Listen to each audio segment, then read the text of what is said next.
Hi, I'm Carrie Gray, and I am the owner and head designer of Aslan Leather, Inc. And I'm sitting here in my studio with the lovely and talented and also hot and sexy Courtney Trouble for Queer Porn TV. I relate making porn to my work with Aslan in many ways because when I first started Aslan, I started it because I needed gear for myself, and I was really interested in getting into bondage, and it was also all about the exhibitionism fact of like going to a fetish club and seeing other people in bondage gear. So I started making bondage gear, and at the same time I discovered places that I could be an exhibitionist. So being in porn just kind of goes with that. And also, when I started my company, there was really very little representation of queers and people of color and different size body people in like fetish and kink.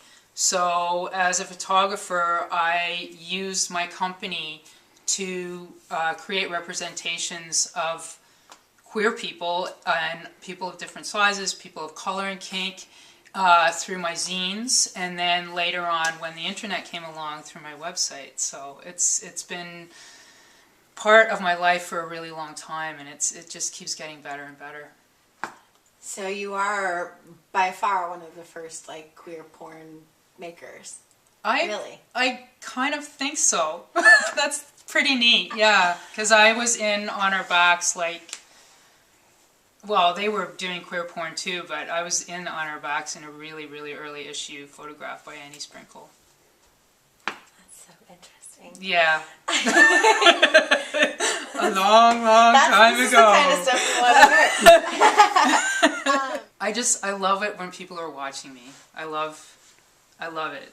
And I love it because if I'm turned on and I'm doing something really hot, then I know that my desire and my sexuality and my queerness is all wrapped up in the scene, and it's encouraging other people to express their desires as well, in a way. Like if I'm doing a hot scene in a play party and people are watching me, then I'm contributing to their sexuality and their kink, and my whole thing is to encourage people to follow their desire and to be like, take that next step into wherever they want to go with their sex. So if they've just been playing a little bit and then they want to do a little bit more play, and then they see a hot scene and it's me doing a hot scene, then I'm helping them in a way. And I also teach too, so with my teaching as well. But I love to fuck in public, and I love to play with other people in public, and I love to turn other people on.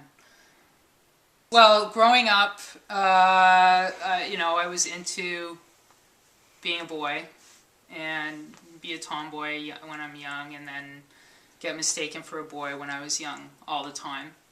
And then I went through a little phase of being an extreme femme, just to check it out, because I liked to fuck when I was really young.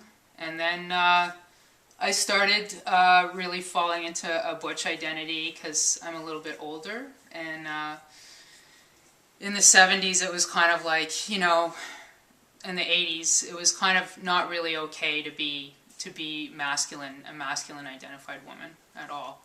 So I was always like on the outside of my community when I was younger. And my first girlfriend was just like, no, you can't be butch. It's not. You have to be a woman-identified woman. And I was like, but I want to wear my leather jacket. So I developed my own sense of butch identity, and then the trans community started to grow and grow. And I held on to my butch identity, but I've always felt like a trans person. And then these young guys who started taking tea were all like, oh yeah, so Carrie, like how long you been on tea for, and when are you transitioning completely? And then I had to break the news to all those guys that I am just who I am, and this is my natural body. And it's great to be who I am now, but it was a struggle because it was always like, people always wanted to put me in a box. They wanted to say like, why don't you transition? Like, why don't you do it. And I'm like, but I'm happy who I am, and I've struggled so long and so hard to be comfortable with myself this way. So that's what I'm gonna do. And for younger guys, they have more options now. They can like become comfortable with their own bodies as they are, or they can change their bodies, because there's treatments for that now. But I'm really proud of my butch identity, and I say that I'm a transgendered butch. That's how I identify. And I like to go by he. And it's really nice to be able to have the freedom to sort of express my identity now, because when I was younger it was really, really difficult and there was no one to accept me, and now I feel like I can be accepted. And doing like queer porn is one of those ways to like show other people like this is a different way of being queer, right? And this is a different body, this is my body, and it's my queer body. And maybe there's some other people out there that you know, feel like they need to identify with me. So I hope I can do that for people. I think queer porn is really, really important for people who need a connection to a queer identity, number one. I mean, thank God we have, you know, the internet now, and these people in little small towns, like young men and women and trans boys and girls, and everybody can like go online and they can see this, and they can think, wow, look, there's this like queer trans guy who's like, you know, had surgery, or there's a queer trans guy who hasn't had surgery. So I have my options here. I can do what I want to do, and I don't have to have just like one way to go. And I think that it's really important for young people to see that. And it's also important because our sexualities and our desires are so diverse that queer identity, queer porn shows that. And you're queer porn. Courtney's queer porn. It's just awesome. It's amazing to see so many different bodies, so many different desires, sexualities, everything, like just out there, like people who are queer and kinky or not kinky, and kissing and fucking and slapping and doing all kinds of things. And it helps people to get along, because it shows people that it does get better. And even if you feel like a total fucking freak, that there's other fucking sexy freaks out there making queer porn. Yay. Because if you feel like, if you're out there, and I mean, fuck, you don't know what I went through as a kid, right? I'm not going to tell you, but holy shit. Like, I've been through some real shit, and I wish that I had like a computer and I had like queer porn TV to look at when I was like 13. Because, you know, I mean, it's good that I'm alive right now, because I might not have been, you know? So the whole It Gets Better thing is really, I'm just like, oh my God, like I really, you know, I really want to tell those kids out there that it does. And I mean, I went through some real shit, but look what I have now, right? What are your favorite things to do? I every time, okay, let me phrase this differently. Okay. Every time I've mentioned that I'm doing a scene with you, people are like, whoa.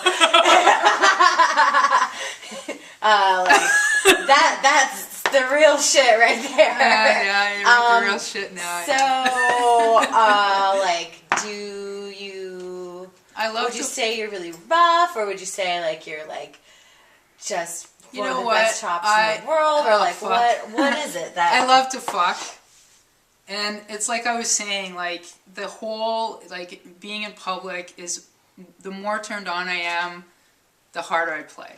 So I like to play hard, but I don't necessarily have to. It's just like, you know, I love to fuck in public. I love to, like, smack. I like to flog. I like to kick. I love, like, fisting and fucking and fucking and fucking. I love to have my you know, cock, like, pounding like a hot cunt, really hard and fast.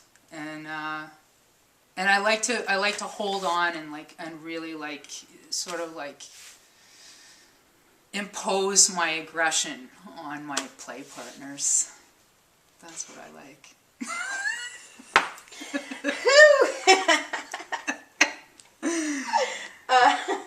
tend to be a bit of an animal.